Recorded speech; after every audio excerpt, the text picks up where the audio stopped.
it chapter by chapter, one bite at a time.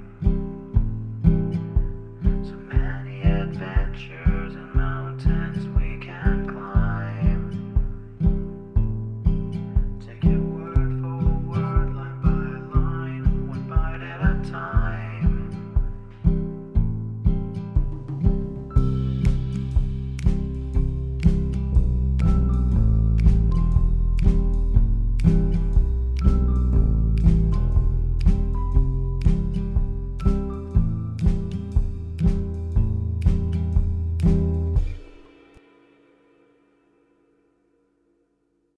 Welcome to Bite at a Time Books, where we read you your favorite classics one bite at a time. My name is Bree Carlile, and I love to read, and wanted to share my passion with listeners like you. If you want to know what's coming next and vote on upcoming books, sign up for our newsletter at biteatatimebooks.com. You'll also find our new t-shirts in the shop, including podcast shirts and quote shirts from your favorite classic novels. Be sure to follow my show on your favorite podcast platform so you get all the new episodes. You can find most of our links in the show notes. But also our website, biteatatimebooks.com, includes all of the links for our show, including to our Patreon to support the show, and YouTube, where we have special behind the narration of the episodes. We're part of the Bite at a Time Books Productions Network. If you'd also like to hear what inspired your favorite classic authors to write their novels, and what was going on in the world at the time, check out the Bite at a Time Books Behind the Story podcast, wherever you listen to podcasts. Please note, while we try to keep the text as close to the original as possible, some words have been changed to honor the marginalized communities who've identified the words as harmful, and to stay in alignment with Bite at a Time Books' brand values. Today we'll be continuing Adventures of Huckleberry Finn by Mark Twain. Chapter 18. Colonel Grangerford was a gentleman, you see. He was a gentleman all over, and so was his family. He was well born, as the saying is, and that's worth as much in a man as it is in a horse, so the widow Douglas said, and nobody ever denied that she was of the first aristocracy in our town, and Pap, he always said it too, though he weren't no more quality than a mudcat himself. Colonel Grangerford was very tall and very slim and had a darkish, paly complexion. Not a sign of red in it anywheres. He was clean-shaved every morning all over his thin face, and he had the thinnest kind of lips and the thinnest kind of nostrils and a high nose and heavy eyebrows and the blackest kind of eyes, sunk so deep back that they seemed like they was looking out of caverns at you, as you may say. His forehead was high, and his hair was black and straight and hung to his shoulders. His hands was long and thin, and every day of his life he put on a clean shirt and a full suit from head to foot made out of linen so white it hurt your eyes to look at it. And on Sundays he wore a blue tailcoat with brass buttons on it. He carried a mahogany cane with a silver head to it. There weren't no frivolishness about him. Not a bit. And he weren't ever loud. He was as kind as he could be. You could feel that, you know, and so you had confidence. Sometimes he smiled, and it was good to see, but when he straightened himself up like a liberty pole and the lightning begun to flicker out from under his eyebrows, you wanted to climb a tree first and find out what the matter was afterwards. He didn't ever have to tell anybody to mind their manners. Everybody was always good-mannered where he was. Everybody loved to have him around, too. He was sunshine most always. I mean, he made it seem like good weather. When he turned into a cloud bank, it was awful dark for half a minute, and that was enough. There wouldn't nothing go wrong again for a week. When him and the old lady come down in the morning, all the family got up out of their chairs and give them a good day, and didn't set down again till they had sat down. Then Tom and Bob went to the sideboard where the decanter was, and mixed a glass of bitters and handed it to him, and he held it in his hands and waited till Tom's and Bob's was mixed. And then they bowed and said, "Our duty to you, sir and madam." And they bowed the least bit in the world and said thank you, and so they drank, all three. And Bob and Tom poured a spoonful of water on the sugar, and the mite of whiskey or apple brandy in the bottom of their tumblers and give it to me and Buck. And we drank to the old people too. Bob was the oldest and Tom next. Tall, beautiful men with very broad shoulders and brown faces, and long black hair and black eyes. They dressed in white linen from head to foot like the old gentlemen and wore broad Panama hats. Then there was Miss Charlotte. She was 25 and tall and proud and grand, but as good as she could be when she weren't stirred up. But when she was, she had a look that would make you wilt in your tracks like her father. She was beautiful. So was her sister, Miss Sophia, but it was a different kind. She was gentle and sweet like a dove, and she was only 20. Each person had their own servant to wait on them. Buck, too. My servant had a monstrous easy time because I weren't used to having anybody do anything for me, but Buck's was on the jump most of the time. This was all there was of the family now, but there used to be more. 3 sons. They got killed, and Emmeline that died. The old gentleman owned a lot of farms and over 100 servants. Sometimes a stack of people would come there, horseback from 10 or 15 miles around and stay 5 or 6 days, and have such junketings round and about and on the river, and dances and picnics in the woods daytimes, and balls at the house nights. These people was mostly kinsfolk of the family. The men brought their guns with them. It was a handsome lot of quality, I tell you. There was another clan of aristocracy around there, 5 or 6 families, mostly of the name of Shepherdson. They was as high-toned and well-born and rich and grand as the tribe of Grangerfords. The Shepherdsons and Grangerfords used the same steamboat landing, which was about 2 miles above our house. So sometimes when I went up there with a lot of our folks, I used to see a lot of the Shepherdsons there on their fine horses. One day Buck and me was away out in the woods hunting and heard a horse coming. We was crossing the road. Buck says, "Quick, jump for the woods." We done it, and then peeped down the woods through the leaves. Pretty soon a splendid young man come galloping down the road, setting his horse easy and looking like a soldier.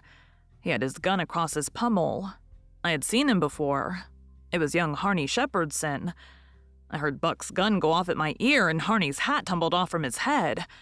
He grabbed his gun and rode straight to the place where we was hid. But we didn't wait. We started through the woods on a run. The woods weren't thick, so I looked over my shoulder to dodge the bullet, and twice I seen Harney cover Buck with his gun, and then he rode away the way he come to get his hat, I reckon.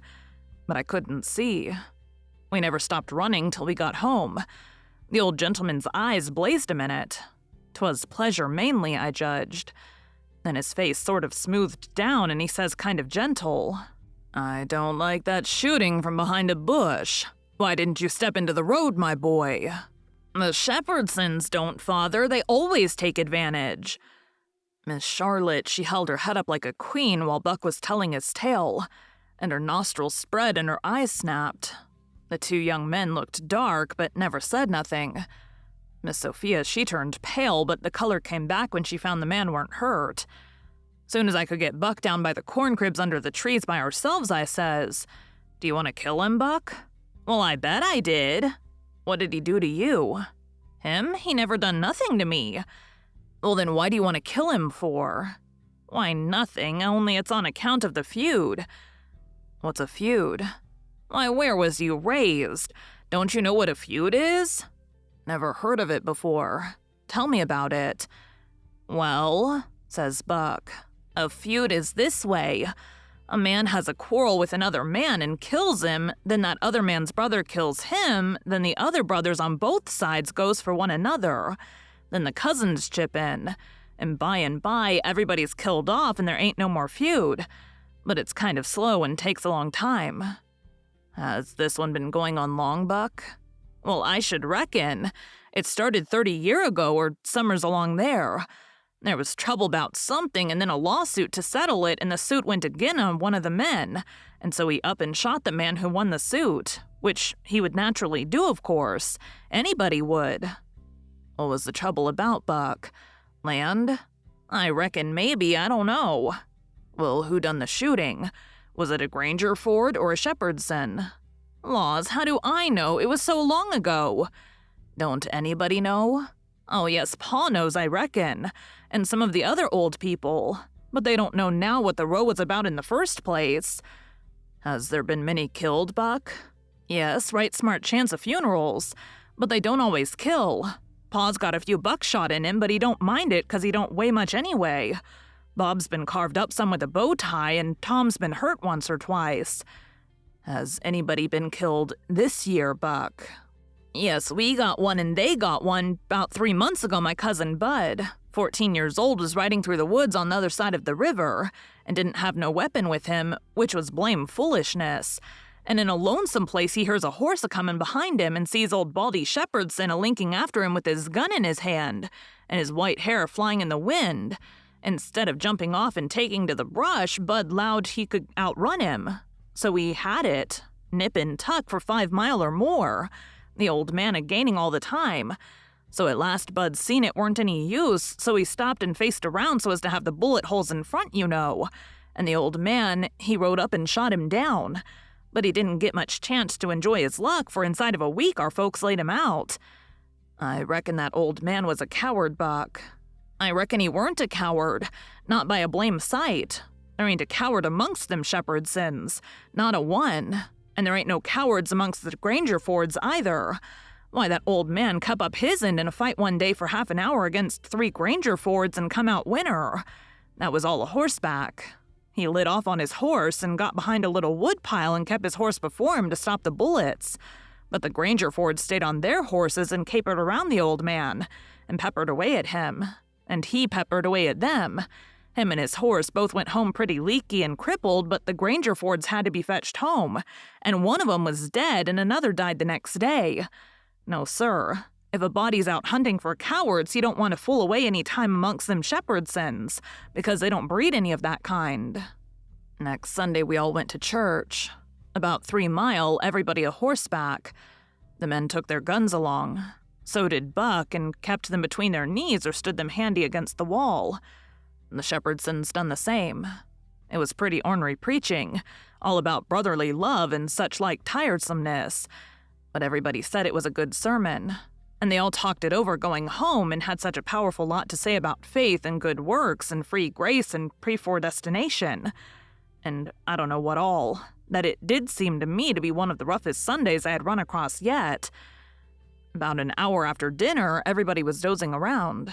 Some in their chairs and some in their rooms, and it got to be pretty dull. Buck and a dog was stretched out on the grass in the sun, sound asleep.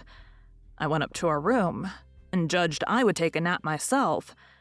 I found that sweet Miss Sophia standing in her door, which was next to ours, and she took me in her room and shut the door very soft and asked me if I liked her. And I said I did. And she asked me if I would do something for her and not tell anybody, and I said I would. Then she said she'd forgot her testament and left it in the seat at church between 2 other books, and would I slip out quiet and go there and fetch it to her and not say nothing to nobody. I said I would. So I slid out and slipped off up the road, and there weren't anybody at the church except maybe a hog or 2, for there weren't any lock on the door, and hogs likes a punchin' floor in summertime because it's cool. If you notice, most folks don't go to church only when they've got to, but a hog is different. Says I to myself, something's up. It ain't natural for a girl to be in such a sweat about a testament. So I give it a shake, and out drops a little piece of paper with 2:30 wrote on it with a pencil. I ransacked it, but couldn't find anything else. I couldn't make anything out of that, so I put the paper in the book again. And when I got home and upstairs, there was Miss Sophia in her door waiting for me. She pulled me in and shut the door. Then she looked in the testament till she found the paper, and as soon as she read it, she looked glad. And before a body could think, she grabbed me and give me a squeeze and said I was the best boy in the world and not to tell anybody. She was mighty red in the face for a minute, and her eyes lighted up, and it made her powerful pretty. I was a good deal astonished, but when I got my breath, I asked her what the paper was about, and she asked me if I had read it, and I said no, and she asked me if I could read writing, and I told her no, only coarse hand. And then she said the paper weren't anything but a bookmark to keep her place, and I might go and play now. I went off down to the river, studying over this thing, and pretty soon I noticed that my servant was following along behind. When we was out of sight of the house, he looked back and around a second, and then comes a-running and says, "Mars George, if you come down into the swamp, I'll show you a whole stack of water moccasins." Thinks I, that's mighty curious he said that yesterday. You ought to know a body don't love water moccasins enough to go around hunting for them. What is he up to anyway? So I says, all right, trot ahead. I followed a half-mile. Then he struck out over the swamp and waded ankle-deep as much as another half-mile. We come to a little flat piece of land which was dry and very thick with trees and bushes and vines, and he says, "You shove right in there just a few steps. Mars George, that's what they is. I see 'em before. I don't cure to see 'em no more." Then he slopped right along and went away, and pretty soon the trees hit him. I poked into the place a ways and come to a little open patch as big as a bedroom all hung around with vines, and found a man laying there asleep, and by jings, it was my old Jim. I waked him up, and I reckoned it was going to be a grand surprise to see me again. But it weren't. He nearly cried he was so glad, but he weren't surprised. Said he swum along behind me that night, and heard me yell every time, but dasn't answer because he didn't want nobody to pick him up and take him into slavery again. Says he, "I got hurt a little and couldn't swim fast, so I was a considerable ways behind you towards the last. When you landed, I reckoned I could catch up with you on the land, 'thout having to shout at you. But when I see that house, I begin to go slow. I is off too fur to hear what they say to you. I was 'fraid of the dogs. But when it is all quiet again, I knowed you's in the house, so I struck out for the woods to wait for day. Early in the morning, some of the servants come along, going to the fields, and they tuck me and showed me this place, where the dogs can't track me on accounts of the water, and they brings me to truck every night, and tells me how you's a-getting along." "Why didn't you tell my Jack to fetch me here sooner, Jim?" "Well, 'twarn't no use to disturb you, Huck, till we could do somethin'. But we's all right now. I been a-buying pots and pans and vittles as I got a chancet, and a-patchin' up the raft nights when—" "What raft, Jim?" "Our old raft." "You mean to say our old raft weren't smashed all to flinders?" "No, she weren't. She was tore up a good deal. One end of her was. But they weren't no great harm done, only our traps was most all lost. If we hadn't dived so deep and swum so fur underwater, and the night hadn't been so dark, and we weren't so scared, and been such punkin heads, as the sayin' is, we'd a seed the raft. But it's just as well we didn't, 'cause now she all fixed up again most as good as new, and we's got a new lot of stuff into place that was as lost." "Why, how did you get a hold of the raft again, Jim? Did you catch her?" "How I going to catch her and I out in the woods?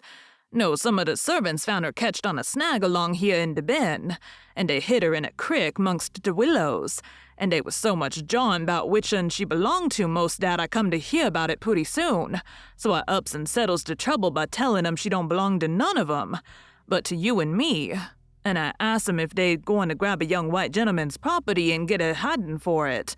Then I get 'em 10 cents apiece, and they is mighty well satisfied, and wished some more rafts had come along to make 'em rich again. They's mighty good to me, these servants is. And whatever I wants 'em to do for me, I don't have to ask 'em twice, honey. That Jack's a good servant and pooty smart." "Yes, he is. He ain't ever told me you was here. Told me to come, and he'd showed me a lot of water moccasins. If anything happens, he ain't mixed up in it. He can say he never seen us together, and it'll be the truth." I don't want to talk much about the next day. I reckon I'll cut it pretty short. I waked up about dawn and was going to turn over and go to sleep again when I noticed how still it was. Didn't seem to be anybody stirring. That weren't usual. Next, I noticed that Buck was up and gone. Well, I gets up a-wondering and goes downstairs. Nobody around. Everything as still as a mouse. Just the same outside. Thinks I, what does it mean? Down by the wood pile, I comes across my Jack and says, "What's it all about?" Says he, "Don't you know Mars George?" "No," says I don't. "Well, then Miss Sophia's run off, deed she has. She run off in the night sometime. Nobody don't know just when, run off to get married to that young Harney Shepherdson, you know. Leastways, so they spec. The family found it 'bout half an hour ago, maybe a little more, and I tell you they weren't no time loss. Such another hurrying up guns and hosses you never see. The women folks has gone for to stir up the relations, and old Marse Saul and the boys took their guns and rode up the river for to try to catch that young man and kill him 'fore he can get across the river with Miss Sophia. I reckon they's going to be mighty rough times." Buck went off 'thout waking me up. Well, I reckon he did. They wa'n't going to mix you up in it. Mars Buck, he loaded up his gun and 'lowed he going to fetch home a shepherdson or bust. Well, there'll be plenty in Manda, I reckon, and you bet he'll fetch one of 'em if he gets a chancet. I took up the river as hard as I could put. By and by, I began to hear guns a good ways off. When I come inside of the log store in the woodpile where the steamboats lands, I worked along under the trees and brushed till I got to a good place, and then I clumb up into the forks of a cottonwood that was out of reach and watched. There was a wood rank 4 foot high a little ways in front of the tree, and first I was going to hide behind that, but maybe it was luckier I didn't. There was 4 or 5 men cavorting around on their horses in the open place before the log store, cursing and yelling and trying to get at a couple of young chaps that was behind the wood rank alongside of the steamboat landing, but they couldn't come it. Every time one of them showed himself on the riverside of the woodpile, he got shot at. The 2 boys was squatting back to back behind the pile so they could watch both ways. By and by, the men stopped cavorting around and yelling. They started riding towards the store, then up gets one of the boys, draws a steady bead over the wood rank and drops one of them out of his saddle. All the men jumped off of their horses and grabbed the hurt one and started to carry him to the store. In that minute, the 2 boys started on the run. They got halfway to the tree I was in before the men noticed. Then the men see them and jumped on their horses and took out after them. They gained on the boys, but it didn't do no good. The boys had too good a start. They got to the woodpile that was in front of my tree and slipped in behind it, and so they had the bulge on the men again. One of the boys was Buck, and the other was a slim young chap about 19 years old. The men ripped around a while, and then rode away. As soon as they was out of sight, I sung out to Buck and told him. He didn't know what to make of my voice coming out of the tree at first. He was awful surprised. He told me to watch out sharp and let him know when the men come in sight again. Said they was up to some devilment or other. Wouldn't be gone long. I wished I was out of that tree, but I dasn't come down. Buck began to cry and rip and lowed that him and his cousin Joe, that was the other young chap, would make up for this day yet. He said his father and his 2 brothers was killed and 2 or 3 of the enemy.